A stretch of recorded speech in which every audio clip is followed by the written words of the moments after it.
All right.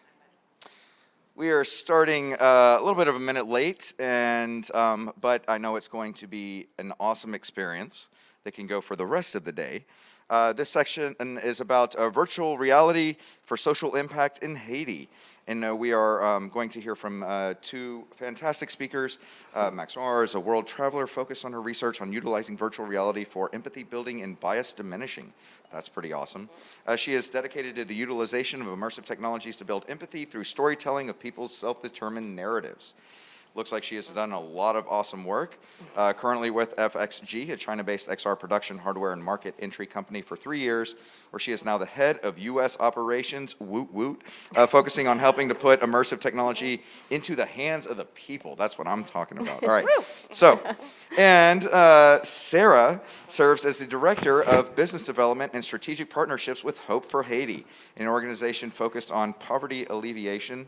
She led the organization's first VR initiative in partnership with FXG and has built creative ways for people to connect with the nonprofit's mission. As experience breeds empathy and passion, so truly someone who is applying this technology in super awesome ways. So I will now get out of here and turn it over to these two amazing human beings. The floor is yours, ladies. Thank you. Awesome. All right, let's see if I can figure out this technology. I think it's the green one. Oh, look, it's the green one. You were right. All right, well, I'll let you kick it off if you want to just talk a little bit about FXG. Sure. Well, thank you for that beautiful introduction. Hi, everybody. My name is Max Noir. I'm the head of U.S. and also currently Uganda operations for a China-based virtual reality production studio called FXG. We do 360 video production, software development, China market entry services, and recently we got into the space of NGOs, nonprofits, and Hope for Haiti was the first foundation that we worked with in the United States, where we're partnering together with people who are working on things for social impact and giving them immersive technology to make sure that we can proceed with these missions using innovation. Yeah, I love it. We're basically like best friends now because I send her like 10 emails a day. 12. 12. All right, sorry, 12. So, as you heard, I'm Sarah. I am with Hope for Haiti. We've been working in the south of Haiti for 32 years, focused on poverty alleviation. One of the things I truly love about the organization is the majority of our team is Haitian and from the local community. I am not Haitian. I do not know what's best for Haiti, but my Haitian colleagues do. So here in the US, we're here to raise the resources and support so they can do the work. So I know we don't have a lot of time, so I will try to speed through all the amazing things that our team does. We have 4 core program models. We started in education. Actually, 32 years ago, when our founder went down to Haiti, a young girl approached her and asked her for money. And our founder asked, what do you need the money for? And she said, so I can attend school. So unlike the US, Haiti does not have a public, funded school system. And if parents are not able to pay the fees, children are left out of school without an access to education. So we work with 24 schools in 24 communities to ensure that children can attend school. We help out with teacher salary subsidies, school repairs. Really, again, what do those individual schools need so those children can thrive? But over the years, it became clear, okay, not only do kids need a place to go to school, they need a place to go when they get sick. So we have a very large healthcare program, primary care facility, dental work. That's another thing that can be difficult in Haiti is access to those services. Again, our entire team, Haitian doctors, Haitian nurses, they even go out into the rural areas to do mobile health clinics. But once again, over the years, what happens when people don't have access to clean water? So we have a clean water program. And actually, if you go into our app, which we'll be talking about, you will see one of our wells that you can pump. We also do water filtration systems so people can have access to clean water in their homes. One of the most powerful things that I hear is when parents say, my kids don't get sick anymore and they don't have to miss school now that we have clean water. Last but not least, we have an economic development program because it all goes back to having a thriving economy and a way for people to earn a living and to make a living. Something that we know is so true is intelligence and ability are equally distributed throughout the world. Opportunity is not.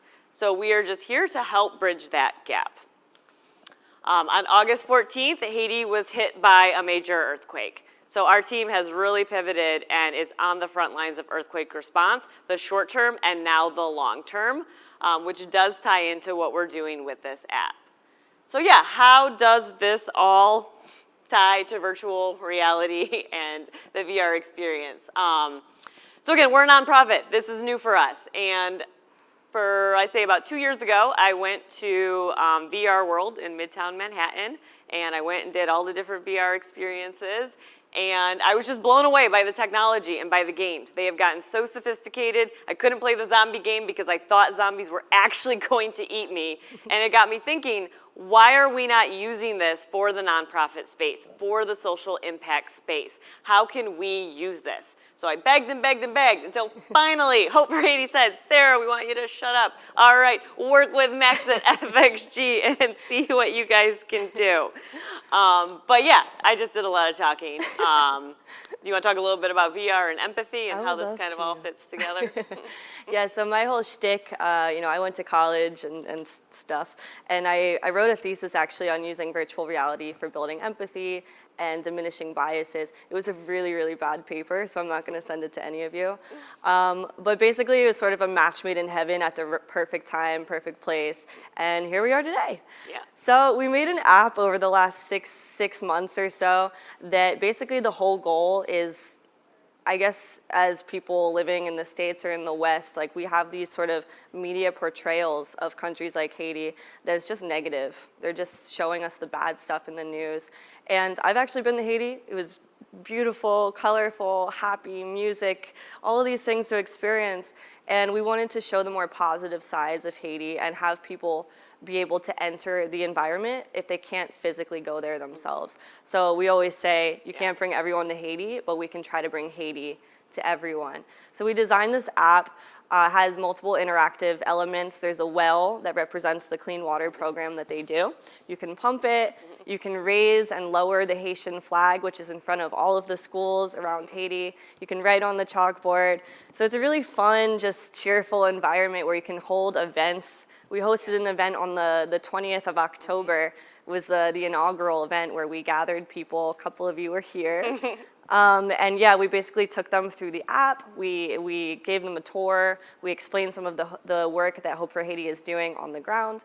And it's just proving to be a really innovative solution, especially during COVID. So Hope for Haiti does a lot of fundraising through in-person events. Clearly that can't happen anymore. So this is also a tool where we can have events inside of the app, show people Haiti, and hopefully activate some people to make some change. Yeah, awesome. Well, here is another screenshot of it. I love the app. How many of you were able to swing by the playground and check it out? I know some of you I personally harassed and said, 215 Ballroom C, please come find us. But yeah, so I think it'd be great to just, give you a little bit more of the experience and show you what it looks like. Let's see if this, oh.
Yeah, so I got to give it to my colleague Taylor, who is somewhere in the audience, for making this trailer.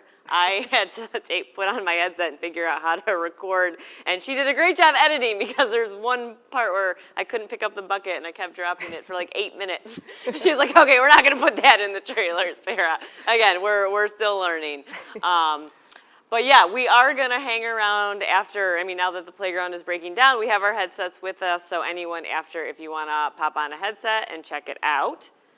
So Max talked a little bit about the launch event. Like you said, we gathered a small group of people to check out the app for the very first time. I went ahead and took some screenshots. We also live streamed it on YouTube.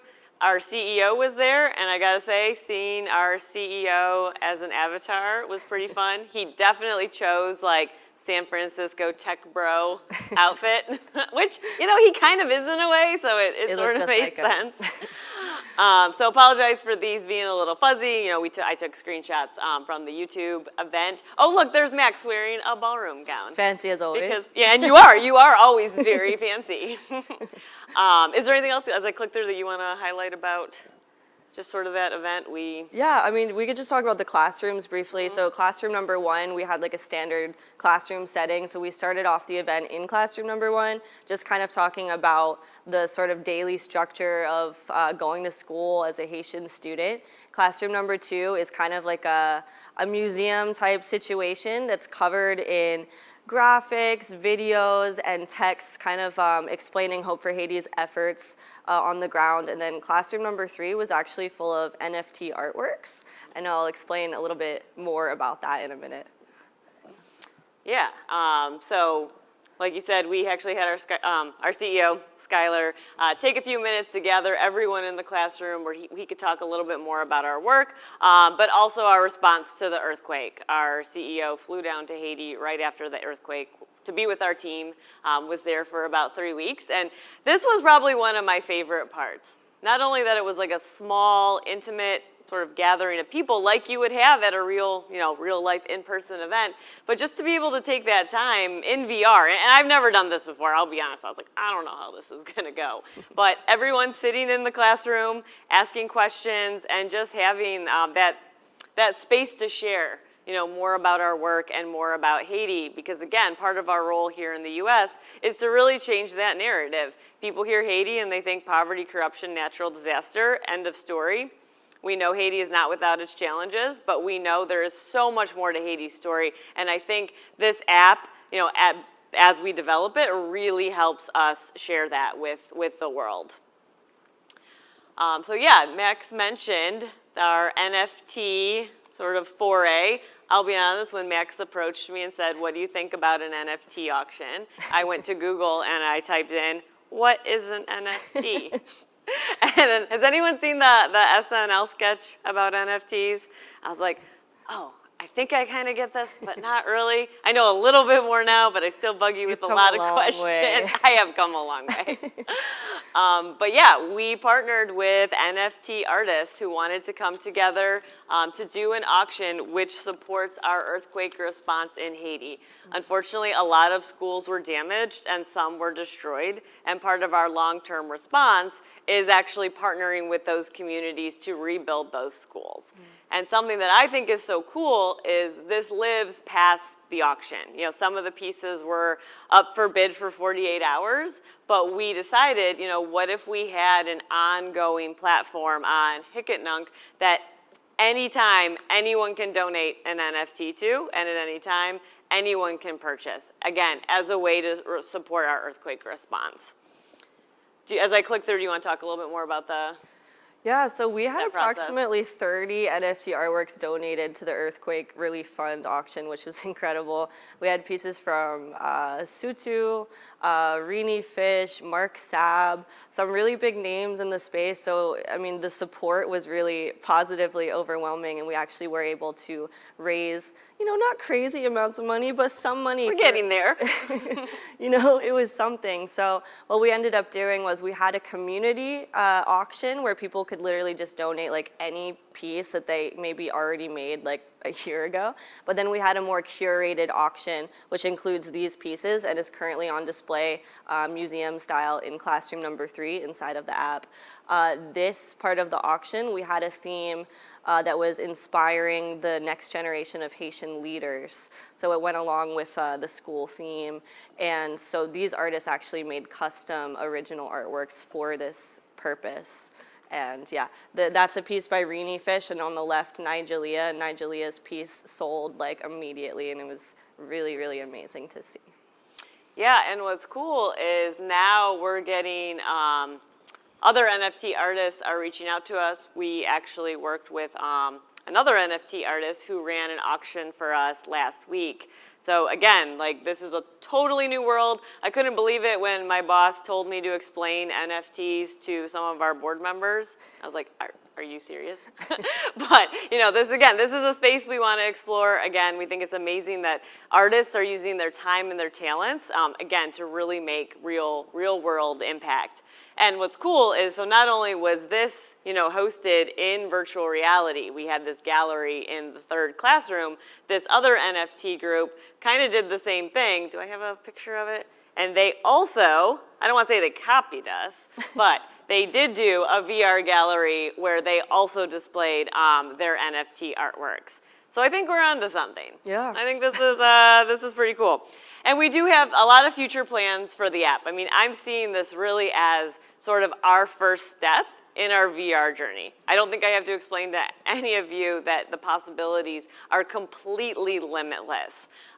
So in theory, you know, if we were able to get some additional funding or investors, we could have our healthcare program represented. We could have our clean water program represented, all in the app. We could also get down to Haiti and we could take the 360 cameras and we could film, you know, the beauty of the country. Again, that's what's normally left out of the narrative. You know, you could have one of our doctors come up to you and, you know, talk about her work and what she does for the community and show it. You know, I do a lot of telling, but you know, I think is more interesting is doing a lot of showing. Am I missing anything for sort of the future plans of the app? Yeah. So part of our roadmap, hopefully, is to build out a sort of, and please excuse me using the word metaverse because I don't know what else to say, but sort of like a Haiti metaverse where there's an interactive map and there's different regional, you know, touch points. And when you go into a touch point, you get to see, you know, a 360 video or the classroom or another CGI component, basically showcasing like the historical sites, the touristic sites, the cultural sites all around the country, and just trying to give outsiders or people who are very unfamiliar with Haiti as a country a more wholesome idea of what Haiti is about holistically. So that's the idea. Of course, that costs money. So part of our dream is fundraising to make bring this project into fruition. But another part of the the roadmap is bringing the tech that we're using and the things that we're working on and making sure it's also accessible in country to people in Haiti. So part of that is NFTs, and we really want to bring workshops into the country because there's no lack of artists. There's tons of artists. So just sort of like giving accessibility of software licenses, hardware, and just like some toolkits to the artist community there so that they can actually create their own NFTs and hopefully join the global marketplace and boost the economy. Yeah, actually, like you said, there's no shortage of artists in Haiti, and beautiful. Haiti is filled with artisans and artists, and we think this could be a really interesting way when we talk about economic development, giving people tools to thrive. So being able to sell their artworks as NFTs, I think doing that in Haiti could be really, really interesting. So again, also if you have any ideas or this is a partnership you're interested in, or you just happen to know like some sponsors, like please let us know. Yeah, so on that note, get involved. We are waiting for almost like any second for the app to be available for public download. It is in the side quest queue and also in the App Lab queue. But my colleague is outside. Oh, she's waving her hand. We've got some awesome QR codes. So you can actually go ahead, use that QR code, and get the app, get the file to side load. Once it's available, we have a marketing team of one person, which is also my colleague. So we really need some help spreading the word. Again, this is going to be available for free. We want to share Haiti's story. That's what it is for us. So any help, that we can get to spread the word, get some attention on it, get a little bit of press, again, to help us share Haiti's story is so important and does so much for us. Please follow us on social media. Check out our website, hopeforhaiti.com, Hope for Haiti on Instagram, Hope for Haiti FL on Twitter. Donate money. Also, it's great when someone else says it. I'm always like, please donate money. But But I also wanted to just say, Yeah. Hope for Haiti is probably the most innovative, nonprofit that I've ever come across. The fact that they accept cryptocurrency donations, and they have been for, I think, over a year now, Yeah. and that they're also incorporating a whole entire NFT strategy to try to make things more successful. So, and you're using VR, so just kudos to you and your whole Right. team for being innovative in a typically not so innovative space. Right, So. thank you. So and again, the donations that we accept, whether it's standard or crypto, again, that makes real world impact. Our team is on the ground responding to the earthquake in both the short and long term. They are the ones doing the work every day. It's personal for them. They are from those communities. So again, we're here to support them so they can make those changes. We'll be out in the hallway if you want to chat, if you want to, pop on a headset. Also, I think this would be a great time to probably take a couple questions, unless, again, I'm missing something. I haven't spoken in public in so long, so I'm like, oh, what do my notes say? Yeah, I think we could take any questions if anyone has any. Please, someone ask a Yeah, question, definitely. or else it's just awkward. Right. So any questions? Okay, well, I have a question. And maybe you mentioned this a little bit, but now that you've been exposed to the technologies and you've kind of played with them, and I'm sure you've taken a walk through the showroom floor, what are some neat things that maybe you would like to see, going forward, or maybe how are you getting inspired, I guess, by the event for maybe future ideas with what you're doing? Yeah, I mean, for me personally, again, I just think the power of VR is, I keep using the word limitless, but I don't know how else to say it because there are no limits. And again, I'm so new to this world, but when I strap on a headset, I feel like I am somewhere else. And to actually be in someone else's shoes and having, in a way, their lived experience, in a way that photo, text, and video just do not do. As Max was saying about VR and empathy, I'm so interested in how we can really, again, bring that to people that we might not be able to take with us to Haiti. So the more we can build out this app and universe and make it, again, interactive, innovative, creative, while again using 360 cameras for people to be able to see the beauty of the country, because you just don't see that on the news. I think this is such a powerful platform for us, as a nonprofit on the ground, to say, hey, this is the Haiti that we know. We want to counteract the Haiti that you see. Oh, question. Hi, looks like really great work. I've seen a lot of synergy. I had a chance to spend August in Ghana, and again, we don't get any of the real Ghana over here. We have Right. apartheid stories and starving babies, and there's so much more than that to see. But I was kind of going through some of the same things you guys were thinking about, where it'd be great to have as many Ghanaians be able to share as much of the experience as possible. And you mentioned NFTs, but do you have other ideas to make sure that locals there are able to experience what it is you're putting together? Do you have any great ideas? Yeah. So actually, we started talking before the pandemic started, and our original scope was actually to make this all 360 video oriented. So we were gonna make I think 5 experiences to start with. And part of that scope of work was going to be my team being there. We were going to bring extra 360 cameras, and the idea was that we were going to be training a small group of people on ground that we could kind of leave the cameras and the skill set with, so that they could continue. We kind of wanted to kick off the project with Hope for Haiti, but then leave it with a local team so they could then continue to make additional content in the future for Hope for Haiti instead of us.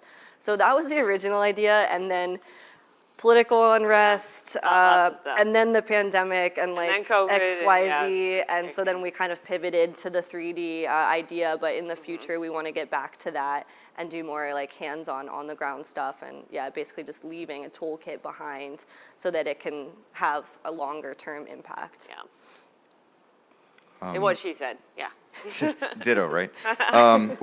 Again, and I can have questions. Lucas, I know you have some questions, but in order to stay with the schedule, unfortunately, we do have to take a break now. But everyone, please, on your way out, we set up a little section out there. Scan the QR code. Talk to these amazing ladies. Support what they're doing. Spread the word. Check out their experiences. And again, a big round of applause for these amazing change makers. Thank you. And my email address, was up there, sarah@hopefor80.com. I'm old school. I got cards in my pocket that I've been holding on to for 2 years. Awesome. There So hasn't been anyone to give them to. make sure to grab a card on the way Grab a out card. then, and for sure. So it's always cool to see how people are using virtual and augmented reality to Yeah. help reality. So Thank so you, thank you yeah. again, ladies. And Awesome. again, they'll just be right out there. So do stop by, check out the experience, scan the QR code. There is a break until 3:05. And then at 3:05, we'll close the day with Dominique Wu, who will be sharing with us gamification for XR. So get hydrated, check out these cool things, and we'll see you shortly.